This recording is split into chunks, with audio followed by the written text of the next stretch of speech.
আসসালামু আলাইকুম দর্শক, আমি রাসেল ইব্রাহিম। আজকের ভিডিওতে আপনাদেরকে স্বাগত জানাই।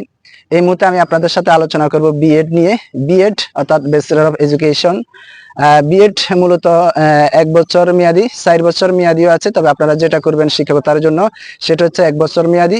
আপনি যদি অনার্স সম্পূর্ণ করে থাকেন তাহলে আপনি বিএড কোর্স করতে পারেন, কিংবা যারা শিক্ষকতা পেশায় যাবেন বা শিক্ষকতা পেশায় যাওয়ার প্রবল আগ্রহ রয়েছে, আপনি যদি নিবন্ধন পরীক্ষা পাশ করে থাকেন কিংবা প্রিলি রিটেন দিয়ে থাকেন, বা সেই সময়ে যদি দেখেন যে ভর্তি শুরু হয়েছে জাতীয় বিশ্ববিদ্যালয়ের অধীনে কিংবা উন্মুক্ত কিংবা পাবলিক বিশ্ববিদ্যালয়ের অধীনে, তাহলে আপনি বিএড কোর্সে ভর্তি হয়ে যাবেন।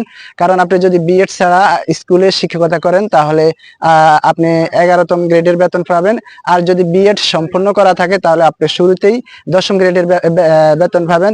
অর্থাৎ আপনাদের যাদের শিক্ষকতা পেশায় যাওয়ার প্রবল আগ্রহ, আপনারা সার্কুলার দেখা মাত্রই বিএড কোর্সে ভর্তি হবেন এবং একজন প্রশিক্ষণ প্রাপ্ত বা অভিজ্ঞ শিক্ষক হিসেবে আপনাদের শিক্ষকতার জীবন শুরু করবেন। আপনাদের জন্য শুভকামনা। আসসালামু